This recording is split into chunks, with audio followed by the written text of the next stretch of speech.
Welcome to Splash Games. Today we're going to go over our 2020 board game holiday buying guide.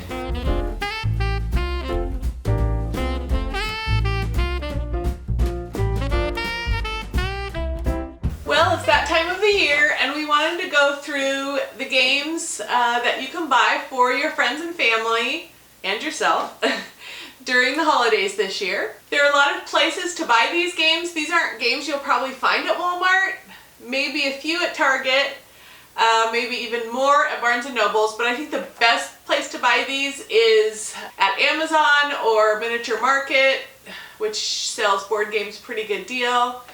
Cool Stuff Inc. So look online for these games. I think that's the best and most inexpensive place to buy these. With this list, I'm going to give 2 to 3 games in each category. Obviously, they're going to be overlapping. All these are amazing games, but I kind of wanted to cater them to specific people, just to kind of give you an idea if you're shopping for a certain person. But like I said, these are all great games for anybody, I think. And without further ado, here is the list. First, we have women. These are great games for your wife or your mom or your sister. The first one is Athenium. This just came out a few weeks ago. It's so beautiful, and what you're doing is you're putting a library together and you get points for putting the books in the right order and filling up your library. The great thing about this game is the names of some of the books, like Pickling Magic Herbs and Making Hand Soap from Hands.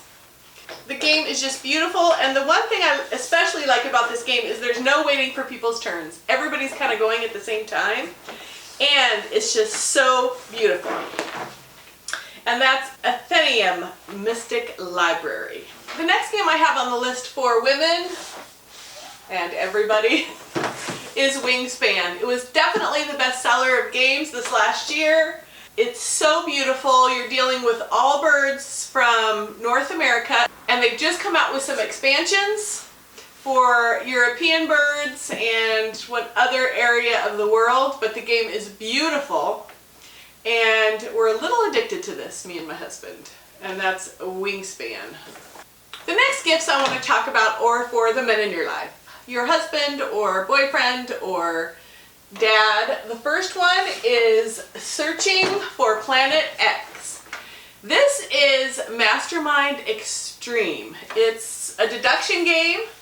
You're all trying to search for Planet X. Everybody has an app on their phone that is giving them clues, and it's so fun to, once you find a clue and once you find Planet X, really thematic, and that's the search for Planet X. The next game I have for the men is Rising Atlantis. This is a cooperative game where you're all trying to get off of Atlantis before it sinks down into the ocean. The components of this are just really beautiful, and everybody has different powers, and you're all working together, putting your people on Atlantis, trying to gather resources and complete these quests that you have to do in order to get off the island. So that's Atlantis Rising. For teenage boys, we have Horrified. This is a really great cooperative game. Everybody's working to try and banish 2 to 3 monsters from the town, and you're trying to save the people in the town too. So you have to work as a team, and the great thing is whatever monsters you use in that certain game makes it different each time, because each monster requires different criteria for getting rid of it. I love the theme and I love the artwork. Horrified.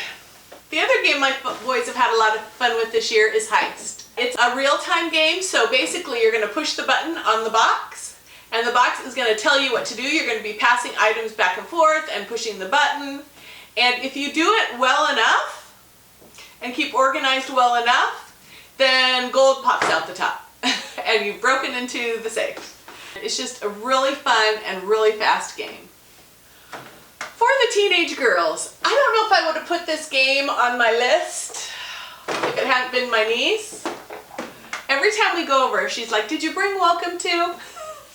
She loves this game. She's 17, and every time we go, she wants to play Welcome To. It's a flip and write game, so basically you have a neighborhood, and you're writing down addresses on the neighborhood, and whoever can do the best by building the most pools and accomplishing the goals wins. And just a really fun, easy game. The second game that I have for teenagers, which I don't actually own, is Medium.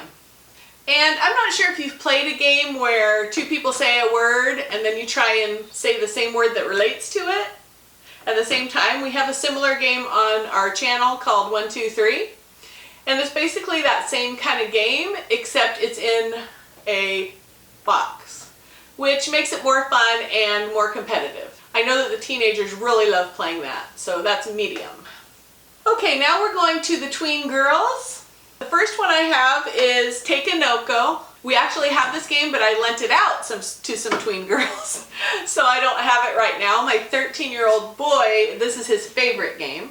And basically, you have a panda that's so cute, and a gardener, and the gardener is trying to plant bamboo, and the panda is trying to eat the bamboo, and you, yourself, you're trying to complete missions from different cards. And whoever has the most points for the missions they've done wins. It's a really cute game, and that's Take a No-Go. The other game I played at a convention I went to recently for tween girls is called Quirky Circuits. It has this really cute cat that you're trying to get through the room. And everybody puts cards down upside down to help guide this animal where it needs to go. It's really fun and sometimes frustrating, but the components of it are so cute. And that's Quirky Circuit. For the Tween Boys, we have flip ships. It actually can go that way or that way. Basically, you're flicking your ships and trying to bomb the spaceships coming towards you, and then there's also the mothership. So you have to kill a certain amount of the ships coming towards you and kill the mothership in order to win, which we have not won yet.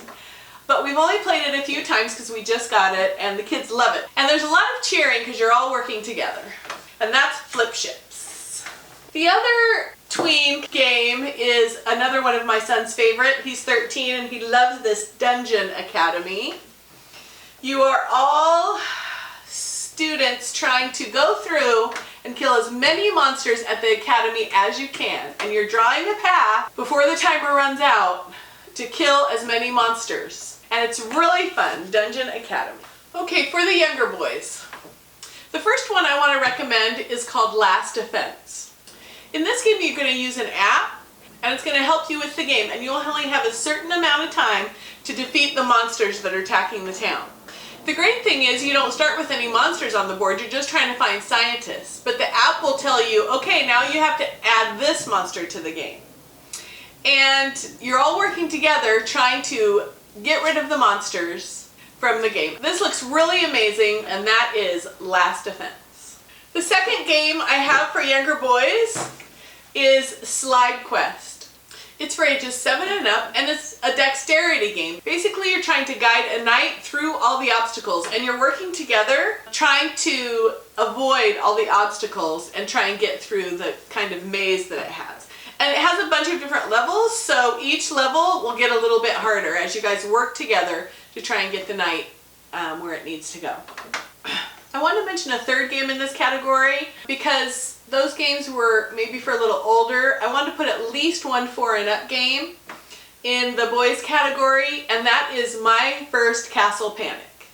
Castle Panic is a really fun game where all the elves and orcs are coming in to try and attack the castle and tear the castle down, which is great for the older kids. My First Castle Panic is for ages 4 and up, and it sort of simplifies it super easy so that the little younger kids can play. So you might want to check that one out. Okay, now for the younger girls. The first one we have is Outfoxed. Outfoxed is a cooperative game. You're all working together to try and catch the fox that stole the pie. And the game gives you clues, whether the fox has a necklace or a cane or a top hat. And so you're going around getting clues and finding suspects that might be the one that stole the pie. And if you can find the culprit before he or she leaves town, then you win. And that's Outfoxed. It's for ages 5 and up, so the younger kids can play it, and probably even younger since you're working together with them. That's Outfoxed. The next game I have for younger girls is My First Stone Age. The game Stone Age is one of my favorite games ever made.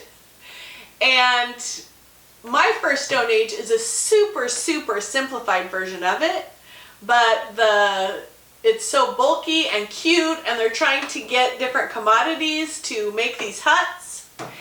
There's a little bit of memory involved in it too, while you're trying to remember what things you want to do.